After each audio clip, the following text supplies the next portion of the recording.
Saya Cynthia Rompas menemani Anda di Kompas Petang. Saudara calon Presiden nomor urut 1 Anies Baswedan mengkritik kebebasan berpendapat di era pemerintahan Jokowi yang dinilai menurun kualitasnya. Dalam acara dialog terbuka Muhammadiyah yang digelar di Universitas Muhammadiyah Solo, Jawa Tengah, Anies menilai masyarakat Indonesia tak bebas menyampaikan kritik. Padahal kritik dibutuhkan untuk memberi masukan pada pemerintah sebagai pembuat kebijakan. Anies menegaskan iklim demokrasi dan kebebasan harus ditingkatkan kualitasnya, salah satunya dengan merevisi Undang-Undang ITE. Sengaja tidak pakai podium karena itu hanya ketua umum yang boleh di situ sama calon presiden dan wakil. Kebebasan dalam demokrasi mengalami penurunan. Kritik justru dibutuhkan dalam sebuah pemerintahan. Karena kritik itu akan mencerdaskan masyarakat dan kritik itu akan memaksa pembuat kebijakan untuk selalu mengkaji mana yang lebih baik. Karena adanya hujanan kritik, kritik itu mati atau dimatikan, maka yang sesungguhnya terjadi kebijakan itu kualitasnya mengalami penurunan. Jadi kami memandang kebebasan ini menjadi salah satu hal yang penting untuk dikembalikan, bahkan kebebasan pada rakyat secara umum. Jangan sampai menyebut Indonesia dengan istilah Wakanda, dengan istilah Konoha, hanya karena kita tidak berani menyebut nama Indonesia karena khawatir ada undang-undang ITE yang memprosesnya. Insya Allah undang-undang yang membelenggu kebebasan itu yang akan direncana untuk direvisi di kedepannya. Kritik soal demokrasi juga disampaikan sejumlah mahasiswa dalam deklarasi Sumpah Pemuda di Gedung Juang 45. Ketua BEM Universitas Indonesia, Melki Sedek Huang menyebut, deklarasi sebagai bentuk keprihatinan atas situasi demokrasi yang ada saat ini. Mahasiswa mengkritisi hukum yang bisa dirubah untuk melanggengkan kekuasaan, hingga adanya intimidasi yang diberikan kepada masyarakat yang kritis. Pemilu 2024 kami pun terus dipertontonkan dengan pemberangusan ruang-ruang sipil dan matinya konsepsi negara hukum. Pemufakatan jahat para elit politik dan lembaga peradilan membuktikan bahwa kini kita bukan lagi negara hukum, melainkan negara kekuasaan. Hukum diubah semulus mungkin untuk melanggengkan kekuasaan, juga keluarganya, dan kekuasaan dipakai untuk mengubah hukum dengan seenaknya. Masyarakat kritis di ruang-ruang sipil yang menyampaikan nalar kritisnya pun tak jarang dihadiahi dengan intimidasi, represi, dan kekerasan yang tiada habisnya oleh alat-alat negara. Kami sedih, kami terpukul, kami jengah, dan juga kami marah. Indonesia semakin jauh dari harapan kami semua. Konstitusi yang kami harapkan jadi gerbang baiknya masa depan kami kini diinjak-injak. Kritik terhadap demokrasi dan kebebasan berpendapat di era pemerintahan Presiden Jokowi disampaikan oleh calon presiden hingga mahasiswa. Kita akan bahas bersama juru bicara Timnas Amin yang sudah hadir di studio Orange, M. Iqbal. Sementara melalui sambungan Zoom sudah ada staf khusus Mensesnek, Valdo Maldini, dan juga Direktur Eksekutif Lingkar Madani, Ray Rangkuti. Terima kasih sudah bergabung bersama kami. Pak Iqbal sudah ada di studio juga. Pak Iqbal, langsung saja nih. Kritikan yang disampaikan Anies ini parameternya apa sih? Ya, saya kira ini kan rasa yang dirasakan disuarakan oleh masyarakat. Bahkan yang pertama kali mengatakan Konoha Wakanda juga para mahasiswa, para siswa, netizen.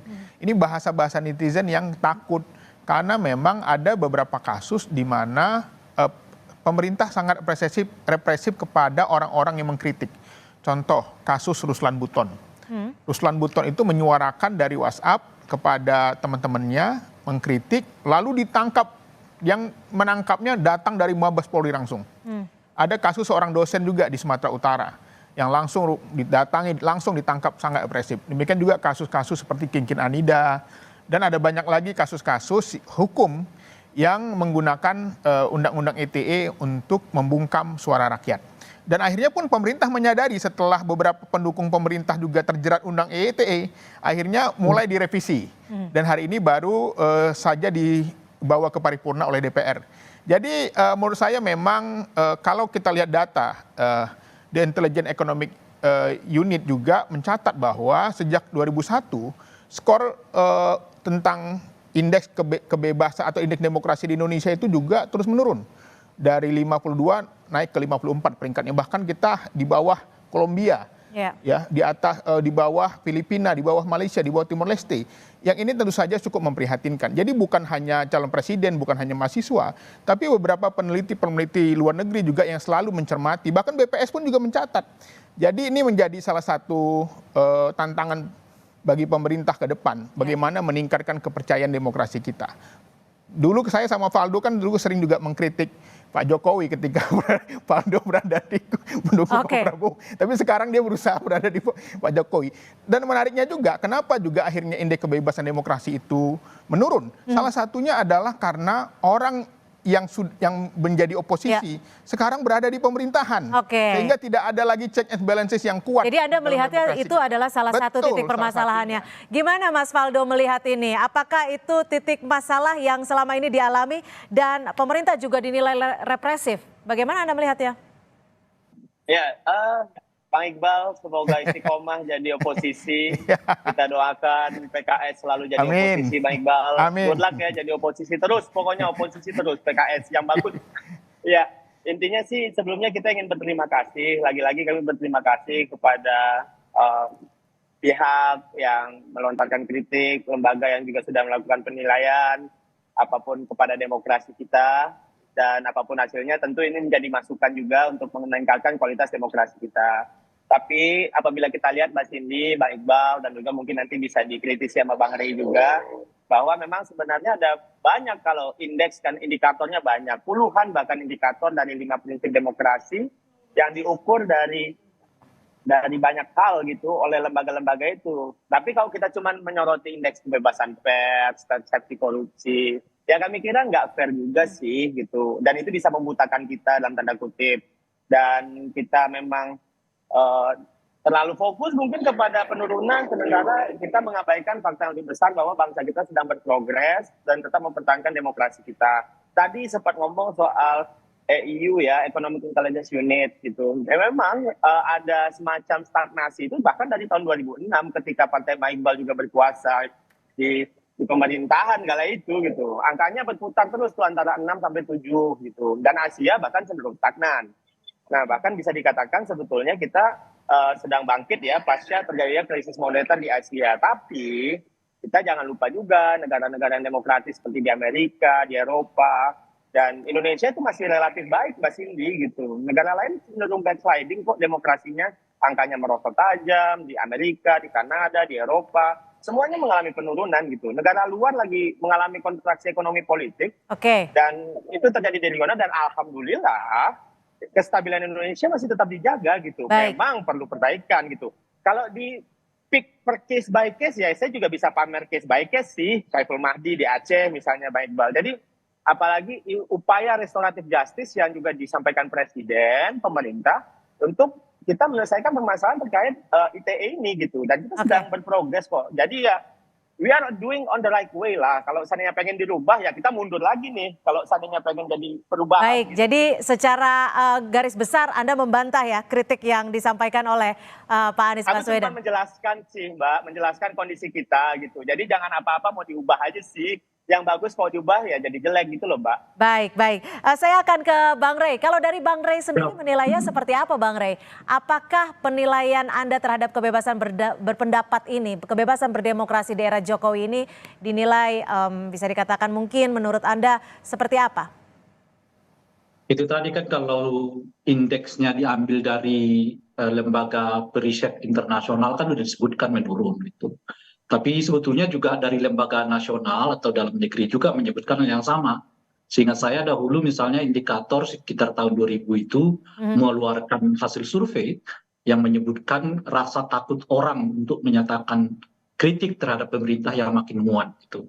Itu tahun 2000-an itu saat itu ya. Sehingga saya ya, kalau saya nggak dikoreksi, ada ketakutan yang makin menguat di tengah masyarakat untuk menyatakan kritik terhadap pemerintah disebabkan khawatir akan dikriminalisasi ya oleh siapapun kan bisa dilakukan kriminalisasi. Ini perasaan yang menurut saya menguat sampai sekarang karena kenyataannya alih-alih menurun proses kriminalisasi itu yang adalah ya tetap terjadi. 2 kasus terakhir ini kan yang sedang kita hadapi yaitu pemolisian terhadap juru bicara timnya Ganjar dan 2 politisi seingat saya ya, yang juga sedang diajukan ke polisi terkait dengan pernyataan mereka gitu ya. Di luar itu masih ada proses hukum terhadap Haris Azhar dan Fathia yang sekarang seperti kita ketahui dituntut ya 4 sampai 5 tahun ya oleh jaksa terkait dengan kebebasan berpendapat gitu. Jadi lepas dari soal indeks-indeks itu ya yang menyebutkan itu memang ada perasaan yang cukup menurut saya ya luas di tengah masyarakat ya, kekhawatiran untuk menyebutkan sesuatu yang bisa berujung kepada pemolisian terhadap mereka gitu. Dan uniknya situasi ini diperparah oleh asumsi yang bangun, saya kira boleh jadi asumsi itu tepat juga, bahwa hanya para pengkritik pemerintah lah yang potensial akan diproses hukumnya, sementara para pemuja pemerintah itu relatif ya kalau tidak kemudian katakanlah dibebaskan ya kasusnya mungkin dilupakan begitu saja. Ya, kalau nggak dilupakan begitu saja. Dan di luar itu ada juga proses hukum yang sampai sekarang nggak jelas juga, nggak diselesaikan. Seingat saya kan dulu pernah ada beberapa orang yang dinyatakan diduga melakukan tindakan makar yang sampai sekarang nggak jelas itu. Jadi apakah ini bisa disimpulkan menurut Anda bahwa kebebasan kritik dan juga demokrasi saat ini sedang tidak baik-baik saja? Tapi nanti dijawabnya selepas jeda, tetap bersama kami di Kompas Petang. Terima kasih Anda masih bersama kami di Kompas Petang dan kita masih ada di sesi dialog terkait dengan Anies Baswedan yang mengkritik demokrasi ataupun pemerintahan Presiden Joko Widodo saat ini. Saya ke Pak Iqbal, kalau dari data-data yang saat ini ada, apa saja yang sudah diterima atau sudah ada di tim Anies Amin ini? Ya, saya kira dari berbagai riset dari dalam dan luar negeri ya, termasuk diskusi-diskusi di perguruan tinggi, teman-teman di politik dan hukum, termasuk juga komentar-komentar pada netizen di sosial media. Ini tentu saja rasa yang tidak bisa dihilangkan. Kalau yang ngomong 1, 2 mungkin iya, tapi ini banyak sekali orang-orang yang sekarang mengkritik tuh pakai nama palsu, pakai akun palsu dia, supaya karena dia takut mengalami nasib yang sama. Ini penting sekali karena tadi saya sendiri secara pribadi pernah mendengar seorang menteri ya, yang dia tuh mengatakan bahwa si Anu tuh udah saya laporkan tuh, biar tahu rasa dia gitu ya. Dan akhirnya orang yang ditersangkakan itu akhirnya bebas oleh pengadilan gitu. Jadi kalau itu dilakukan terus, ini yang akhirnya membuat para aktivis bungkam. Disinilah awal munculnya sebuah rezim yang tentu saja kalau dibiarkan juga akan berbahaya bagi bangsa ini ke depan. Jadi menurut saya kita harus berubah. Apa yang ditawarkan Anies? Kita menawarkan bagaimana demokrasi itu bisa dinikmati oleh semua masyarakat. Masyarakat boleh bersuara, mahasiswa boleh bersuara, para aktivis. Karena sesungguhnya kita berawal dari aktivis. Mas Anies adalah seorang aktivis yang sejak muda juga sudah ikut demo untuk mendukung Tempo waktu itu. Sejak mudanya gitu ya. Jadi ini menjadi salah satu rekam jejak. Karena kami melihat bahwa kalau ini dibiarkan, ini sangat berbahaya bagi generasi kita ke depan. Bahwa tidak ada lagi masyarakat yang kritis, tidak ada berani yang mengkritik ya. Termasuk misalnya masuknya Gibran sebagai paslon. Ya, itu bukan fitnah tapi kritik. Tapi kan ada yang mengatakan saya difitnah gitu. Ini dikritik, bukan difitnah gitu. Masa jutaan orang berkomentar di media sosial bilang memfitnah. Itu adalah memberi masukan bahwa opini masyarakat itu manuver gitu. Ya. Seperti itu. Baik, saya ke Mas Faldo. Bagaimana Mas Faldo menanggapi hal ini? Kalau Pak Iqbal menyatakan bahwa memang nantinya semua bisa bebas berekspresi, bebas berpendapat. Ya sebenarnya nggak ada yang baru sih Mbak. Mau sekarang juga bebas-bebas aja. Tapi saat ini yang kemarin kritik tidak hanya Anies loh, dari BEM UI juga loh. Iya. Dan Melki nggak diapa-apain kan, maksudnya tetap bisa berbicara, tetap bisa berekspresi gitu. Ya kalau seandainya dibully, saya pun juga dibully, tapi saya nggak teriak juga sih Mbak gitu. Karena memang selama 25 tahun reformasi ini ya kita banyak berdinamika gitu. Dan kritik dan menghina itu berbeda loh ya, ini perlu dibedakan gitu. Free speech dan hate speech itu fix beda Mbak Cynthia. Jadi kalau ada yang hate speech, kita juga harus memikirkan tentang korban, dan bebas berekspresi itu memang sebuah keharusan gitu. Jadi perlu dibedain nih, jangan sampai kita satu kolam aja nih antara free speech dan hate speech gitu. Dan kita juga melihat bahwa sampai hari ini banyak terjadi juga ya, kita belajar yang memecah belah kita, apalagi momen-momen elektoral, ada efek sampingnya begitu. Ya. Tapi dalam peningkatan iklim demokrasi kita, pemerintah tidak dapat berjalan sendiri tentunya. Terima kasih atas kritikannya dan tidak dapat bekerja sendiri tanpa bantuan dari masyarakat. ada yang highlight cuma 2 indikator gitu, di antara puluhan indikator. Jadi jangan sampai itu membutakan kita publik, ambil sepotong-sepotong untuk framing. Jadi jangan sampai terlalu fokus juga kita sama free speech sehingga korban hate speech diabaikan gitu loh. Karena memang kecenderungan demokrasi kita dari data-data yang tadi dikutip oleh Pak Iqbal, itu memang ada stagnasi di demokrasi dan Amerika backsliding. Jadi kalau mau lihat lebih jauh, kondisi ekonomi politik global memang terjadi kontraksi dan ini mempengaruhi indeks-indeks itu. Tapi Indonesia sedang melahirkan iklim kritik yang membangunkan. Jadi ya nggak masalah Pak Jokowi juga sering dikritik terus, semuanya dikritik gitu. Jadi ya selagi kita masih bisa bebas berekspresi, ya saya kira nggak ada yang tawaran yang baru sih dari Mas Anies Baswedan. Baik, Bang Rey, kalau Bang Rey sendiri melihatnya seperti apa? Dengan situasi saat ini akan berdampak tidak ke depannya dengan elektoral? Saya kira Anies agak spesifik berbicara soal kebebasan ini karena 2 hal ya. Hal pertama, kan orang sebetulnya sedang menunggu apa sih ide perubahan yang sedang dicanangkan oleh Anies Baswedan. Kalau yang terkait dengan pembangunan misalnya kurang diterima oleh publik tuh, orang yang tetap melihat pembangunan di era Pak Jokowi ini sesuatu yang ya sudah tepat lah, kira-kira begitu ya. Nah, karena di wilayah fisik katakan begitu, itu kurang terlihat apa perbedaan atau kurang laku lah kalau dijual perubahan-perubahan. Harus ada ikon yang memang memperlihatkan bahwa Anies itu berbeda dengan Pak Jokowi. Nah, salah satu ikon yang paling mencuat itu ya di bidang yang bersifat ruhani ini. Ya, yang ruhani itu yaitu kebebasan berpendapat, demokrasi, hak asasi manusia, toleransi, pluralisme. Nah, ini memang indikator-indikatornya itu relatif menurun di era Pak Jokowi ini. Gitu. Oleh karena itulah kemudian menurut saya Anies mencoba memperlihatkan wajah perubahan itu dari isu ini. Itu yang pertama. Nah, yang kedua, boleh jadi ini Anies mungkin merasa kalau ia terlambat untuk menangkap isu ini, dia bisa dilampaui oleh Ganjar Pranowo. Sebab Ganjar Pranowo sudah mulai berbicara isu ini yang lebih spesifik, khususnya ketika Ganjar saat itu berbicara di pengambilan nomor urut calon presiden.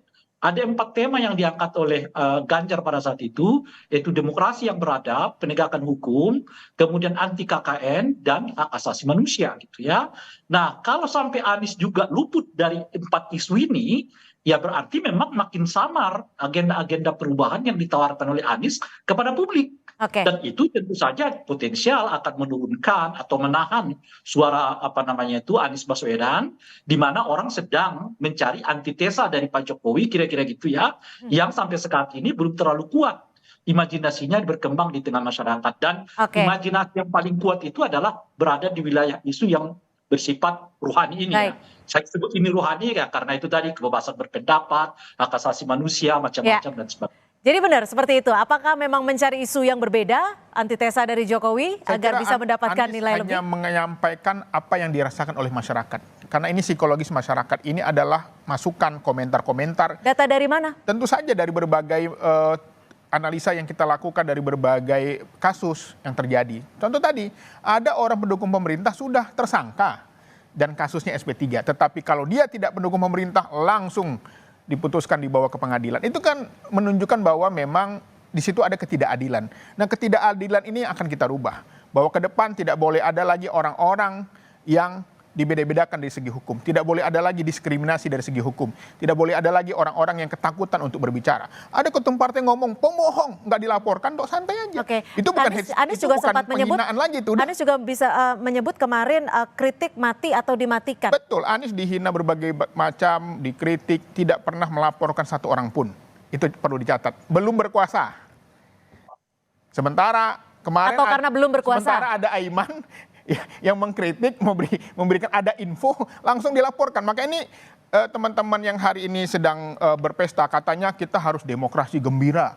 Tapi dikit-dikit dilaporin, itu nggak gembira. Kalau gembira itu kita harus happy. Silakan Mas Faldo. Yang paling konkret itu adalah kasus Sagan dan Nainggolan dengan Jum'at Hidayat kan.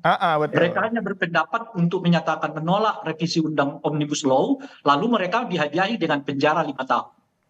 Setahun lah kemudian dilaksanakan. Bagaimana Mas? Sebetulnya bisa disebut tidak ada satupun kalimat di situ yang menghina kepada pemerintah, tetapi mereka diganjari dengan pidana disebabkan karena dianggap melakukan kepanikan. Bagaimana Mas Faldo menanggapi ini? Ya, Bagian saya setuju sama Bang Rezi, ini untuk elektoral aja sih sebenarnya gitu. Tapi memang Pak Jokowi juga tidak pernah melaporkan apapun sebenarnya, dihina sedemikian rupa oleh banyak orang, dan ya santai aja gitu. Jadi kami kira memang ada stagnasi ya dari 2006 ya soal indeks. Jadi kita jangan mundur lagi, dan di zaman Pak Jokowi kita mengalami banyak hal banget gitu. Ada hilirisasi, ada perang Rusia Ukraina. Dan tadi dibilang oleh Pak Iqbal bahwa ini dari analisa kasus dan komentar dari mana, bos? Saat ini buzzer banyak banget gitu. Jadi gimana cara analisisnya gitu loh. Jadi ya menurut kami ya good luck ya kalau ini jadi isu elektoral, good luck, semoga berhasil. Tapi jangan lupa kita telah menuju jalan yang lebih baik. Kalau mau diubah, tawarannya mungkin perlu lebih baru dan lebih fresh. Dan saya kira yang paling penting juga adalah Presiden Jokowi tidak hanya menjadi pemimpin bagi pendukungnya, tapi menjadi pemimpin bagi seluruh rakyat Indonesia. Dan itu ada di laporan-laporan tersebut kami lihat. Dan Presiden Jokowi berhasil membangun konsolidasi politik yang baik, pemerintah efektif, sehingga kepuasannya bagus. Alhamdulillah. Baik, kami sudah tangkap Mas Faldo. Enggak, terakhir. Oke, singkat. Tanya ke Ketua BEM UI, kan keluarganya mengaku diteror tuh. Itu kan harus dijelaskan ke publik itu. Benar nggak tuh? Kan itu kan adik kelasnya Faldo itu. Udah berprogres dan akhirnya sudah ada progres, tidak ada, dan udah merasa lebih tenang sekarang Bang ya. Di lapangan kan memang kadang-kadang kita nggak tahu siapa yang laporin. Juga, gitu. Baik, coba nanti kita cross check lagi langsung ya. Gak usah jauh-jauh cari contoh di depan mata. Mantap, kita dukung Ketua BEM UI. Baik, kami sudah tangkap semuanya. Terima kasih juru bicara Timnas Amin, Pak M. Iqbal. Terima kasih sudah datang ke studio, dan juga terima kasih staf sus Mensesnek Faldo Maldini, dan juga Direktur Eksekutif Lingkar Madani Bang Ray Rangkuti sudah bergabung bersama kami di Kompas Petang. Selamat sore.